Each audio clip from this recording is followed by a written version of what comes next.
শেখ মুজিবুর রহমানকে নিয়ে তিনি গান করতেন, গান বেঁধেছিলেন, 100-র ওপর গান গেয়েছেন।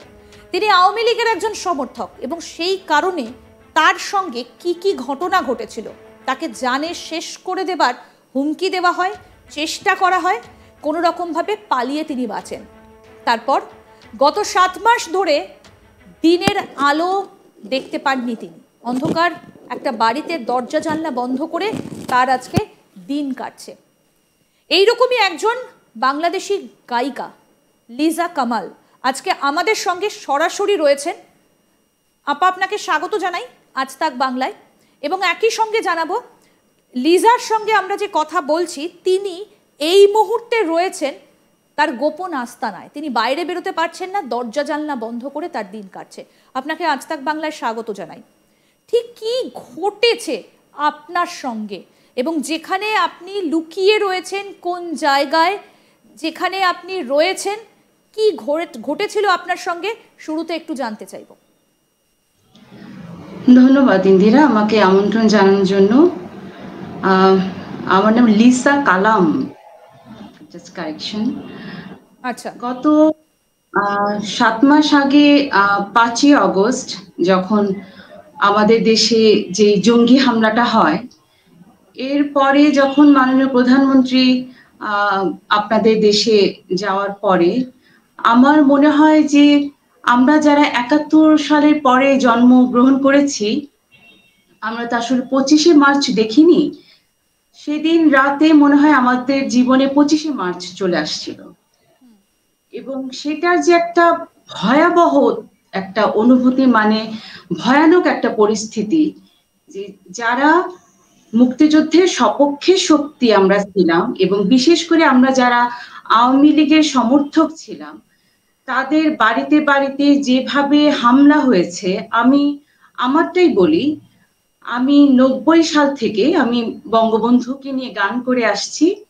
বাংলাদেশের মানুষ একটা গানের সাথে খুবই পরিচিত, এটা আপনারা পরিচিত কিনা আমি জানি না, যদি রাত পোহালে শোনা যেত বঙ্গবন্ধু মরে নাই।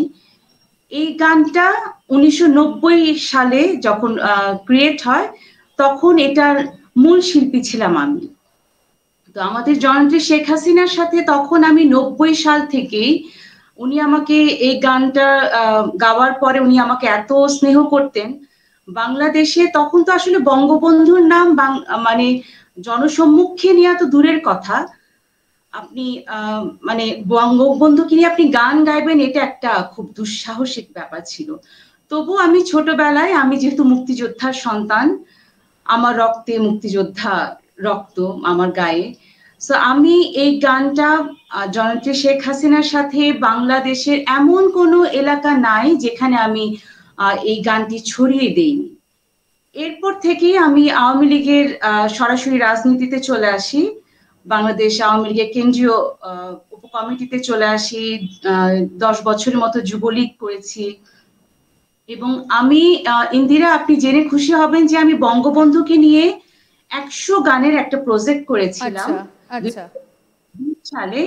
এটা হলো আমাকে গিনিস বুক, ওখানে আমি যোগাযোগ করেছিলাম যে ওরা আমাকে জানিয়েছে যে একজন গ্রেট লিডারকে নিয়ে একজন শিল্পীর এই প্রথম 100 গান গাওয়া, এবং তারা আমাকে খুব সাধুবাদ জানিয়েছিল, এটা আমার খুব প্লেজার।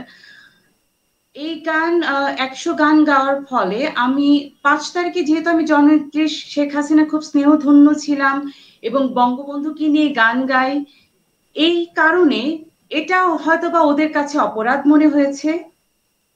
ওরা জাস্ট আমাকে 5 তারিখে আমাকে পুড়িয়ে ফেলার একটা বন্দোবস্ত তারা করে ফেলেছিল, যে আমার 2 বাচ্চা সহ আমার ফ্যামিলি, আমার বাসায় যারা যারা ছিল, আমি, আমার 2 বাচ্চা, আমার হাজবেন্ড, আমাদের সবাইকে তারা পুড়িয়ে ফেলবে। এবং ইন্দিরা, আমার কাছে আমি এতটাই এখন অনিরাপদ, আমি জানি কারা এটা করেছে, বাট আমি তাদের নামটা আসলে আমি নিতে পারবো না, কারণ আমি এখনো নিরাপদ না। এবং আমি যেখানে আছি এবং আমার ফ্যামিলিতে, আমার বাবার বাড়িতে এই কথাটা যখন পৌঁছে যায় যে লিসাকে পুড়িয়ে ফেলতে চাচ্ছে, আমার মার শরীরটা ভালো ছিল না, একটু উনি অসুস্থ ছিলেন, আমার আম্মা জাস্ট এই খবরটা নিতে পারে নাই, আমার আম্মা চলে গেছে, আমার আম্মা মারা গেছে। এবং ইন্দিরা, আমি আমার মায়ের লাশ দেখিনি, এবং আজকে 7 মাস আমি আমার আম্মার কবরে আমি যেতে পারিনি। আমার এখন পর্যন্ত আমার মায়ের কবরটা কেমন হয়, মানে আমার মা কোথায় শুয়ে আছে আমি আসলে জানি না। মানে বঙ্গবন্ধুকে ভালোবাসা, বাংলাদেশকে ভালোবাসা, মানে জননেত্রী শেখ হাসিনাকে ভালোবাসা যে বাংলাদেশে একটা অপরাধ, এটা বোধহয় 5 তারিখের পরে আমরা জানতে পারলাম যে এটা একটা লিজা, অপরাধ। আমি একটু আপনার কাছ থেকে জানতে চাইবো যে সেই দিনটা ঠিক কি হলো, মানে আপনি যখন দেখলেন যে আপনার উল্টো দিকে দাঁড়িয়ে রয়েছেন কেউ আপনাকে এই ধরনের একটা শাস্তি দিতে চাইছেন, কেমন ছিল সেই দিনটা? যদি একটু আমাদেরকে বলেন যে কি ঘটছিল সেদিন, সকালটা কেমন ছিল? সকাল দিকে তো আসলে আমরা কিছু বুঝিনি, মানে 5 তারিখে সকালবেলা তো আমরা কিছু বুঝিনি, এটা আমরা টের পেয়েছি জাস্ট বিকেল দিকে। আপনার ধরেন সন্ধ্যাটা হতেই একটার পর একটা ফোন আসা শুরু করলো, একটার পর একটা ফোন, অকথ্য ভাষায় গালিগালাজ। আপনার এবং কাছে? তখন আপনার মোবাইল ফোনে? আমার মোবাইল ফোনে আচ্ছা। অকথ্য গালিগালাজ, যে শেখ মুজিবের গান গাস, আওয়ামী লীগ করিস, এই তুই তোকারি করে অকথ্য ভাষায় গালাগালাজ, তোদের নেত্রী এই সেই, তোদের নেত্রী নাই, এখন তোরে কে বাঁচাবে। আমি আমার যখন বঙ্গবন্ধুকে নিয়ে 100 গান করি তখনও আমার উপরে হুমকি এসেছিল।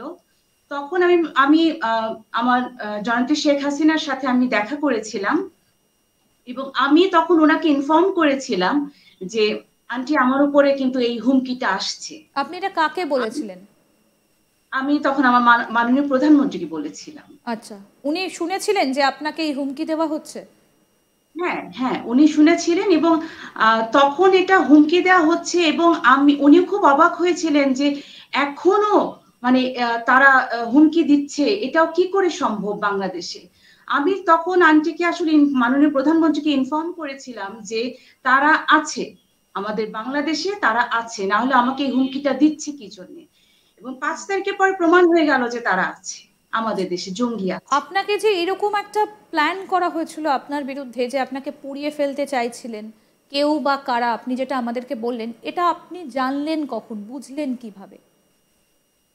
যখন আমার বাসায় ফোন করা শুরু করলো, অকথ্য ভাষায় গালিগালাজ, অসংখ্য ফোন, আমি তখনও ইন্দিরা বুঝিনি যে তারা মানে এতটুক দূরে চলে যাবে। আমি ভেবেছি যে হয়তোবা ফোনে গালিগালাজ করে একটুকুই।